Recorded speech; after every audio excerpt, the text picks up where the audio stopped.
This is a video overview of this knife, and this knife is the We Knives 615 Cirrus.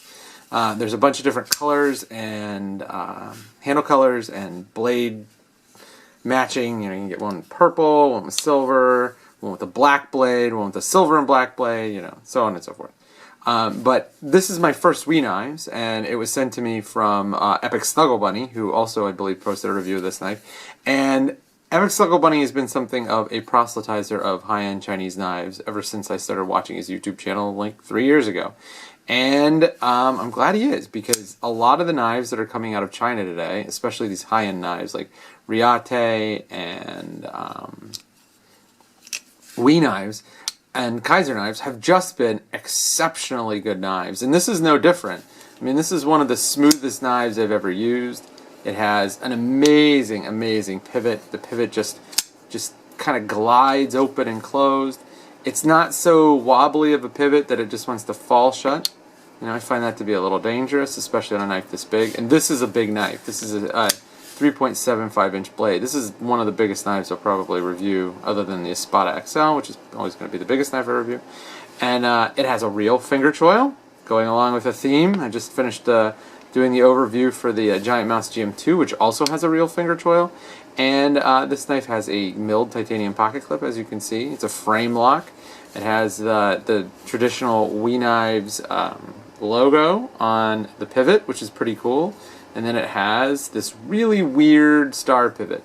Fortunately, they send you a pivot tool with the knife, so you got it. You don't have to worry about it.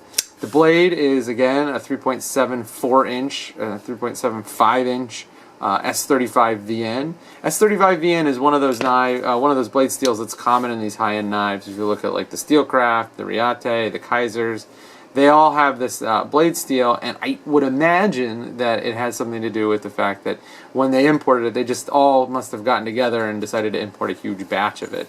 Importing steel is not inexpensive, from what I've been told. So the good, the bad, I'm not going to do that because that's the next thing. But I will tell you that there are a few things that I like. I really like how smooth the knife is. I like the blade shape. The blade shape is a pretty standard drop point, like the Ricasso. It's good. It's easy to engage and easy to disengage. It's smooth but not sloppy, which is great. I think that a lot of times people mistake knives for being smooth that are actually sloppy, and this is not a sloppy knife by any means.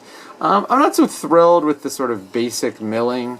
It's like, if you're going to do something this bland, just do the whole thing. Just leave it flat or contour it, something simple. But, yeah, not too bad. I really don't like these star screw heads. Not only are they non-standard, but they're a little gauche, kind of tacky. The pocket clip is a huge hotspot. I mean, this is it is as pokey as you're gonna find. And one of the things that's really weird is I noticed that when I carried this knife, I would hit my finger like this when I was pulling out of my pocket a lot, because this tended to just squeeze the clip onto the lip of my pocket more. But if I did that, the end result was, I get like a wear mark over time. I've used this knife to do some food prep. I've used this knife to open packages. I've used this knife to bust down recycling, because that's basically what I do with my knives. And it did fine in all of those things. The edge was good. It's pretty sharp. One thing that I would note and that I really like is that the main grind, or the cutting edge, the cutting bevel, is pretty big. So it's not that hard to touch up with a strop. And it's also pretty keen, so that was good. A couple things that I think are weird.